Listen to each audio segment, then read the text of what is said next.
देशातील शिक्षण व्यवस्था आणि विद्यार्थ्यांच्या भवितव्याशी संबंधित प्रश्नांवर केंद्र सरकारला जाब विचारण्यासाठी काँग्रेसनं राज्यव्यापी जनजागरण अभियान सुरू केलं आहे। राजीव गांधी यांच्या विद्यार्थियों की गूंज या देशव्यापी अभियानाची अकोल्यातून सुरुवात होत असून अकोला जिल्ह्यात विविध कार्यक्रमांचं आयोजन करण्यात येणार आहे।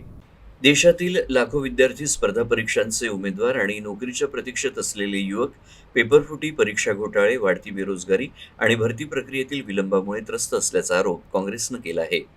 सरकारकडे अशा प्रकारच्या परीक्षा घेण्यासाठी सक्षम यंत्रणा असून एनटीए पासून ही जबाबदारी काढून सरकारनं स्वतः परीक्षा घ्यावी अशी मागणी यावेळी काँग्रेसनं केली।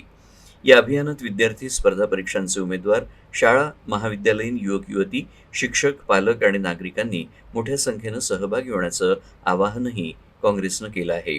राहुलजींनी जो एल्गार पुकारला तो संपूर्ण देशभर त्याचाच एक अकोला जिल्ह्यातील भाग म्हणून आम्ही शहरात आणि ग्रामीणमध्ये संपूर्ण विद्यार्थी, पालक यांच्याशी संवाद साधणार आणि त्यांना सांगणार की ही जी शिक्षण प्रणाली आहे ती फक्त नफाखोरीसाठी निर्माण केलेली शिक्षण प्रणाली आहे।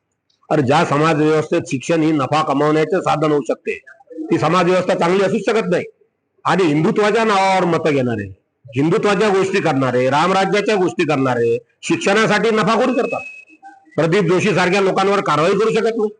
पेपर लीक झाल्यावरही धर्मेंद्र प्रधान सारख्याचा राजीनामा घेण्याची हिंमत नाही।